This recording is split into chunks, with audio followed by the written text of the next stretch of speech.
First one we're talking about is a teacher. She's a change maker. Her name is Miss Sefa, and Miss Sefa is doing the most good for a lot of people in our community. I want to read you directly her quote because she posted this on Twitter, and it has since went viral because of saying that there needs to be more representation, and here's why. So here is the little girl that she was helping the other day, but she says with tears in her eyes, she expressed that she wasn't going to go around school like this all day. She would rather go home because her hair had started to shrink and consequently tangle up as a result of the friction from her hood and the rain battering it. She said that there's often this narrative around black children with their hair, and they are hyper aware of it. It's a major part of anyone's identity, but it is often loaded with preloaded political, revolutionary theories and sentiments. And she was saying, you know, there needs to be such representation. So she said to that little girl, she said, sit down, let's go, we're gonna braid your hair. So she started braiding her hair, and all was well, and the little girl smiled afterwards.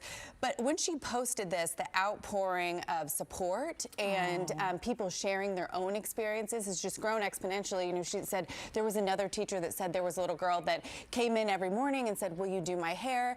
And she said the mother then eventually started sending beads and the stuff for her to do her hair, and that the mother was actually suffering from cancer and was too weak to do her child's hair in the morning. But that's one of so many stories that they were tweeting and sharing experiences about. But I just think it's so important because she was saying, you know, we need to be there in all types of ways. There needs to be more black representation. This was a teacher in the UK, and she was saying there were less than 3% of black teachers in the UK, which I'm not sure a lot of people know. Yes, and so that is. It was an eye-opening article, so I encourage you to read it, and just going above and beyond.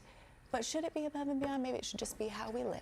You know I think it should be how we live. Yes. It's true, yeah. But it was a cool story. Sweet. I know. And I got all caught up in the comments because there were people sharing so many stories of teachers helping when, you know, you never know what somebody's going through. So exactly. And that's not part of her job description, but it's part of who she is. Right. So that's and we often learn teachers always not part of their job descriptions, but they somehow find a way to get it done. Always.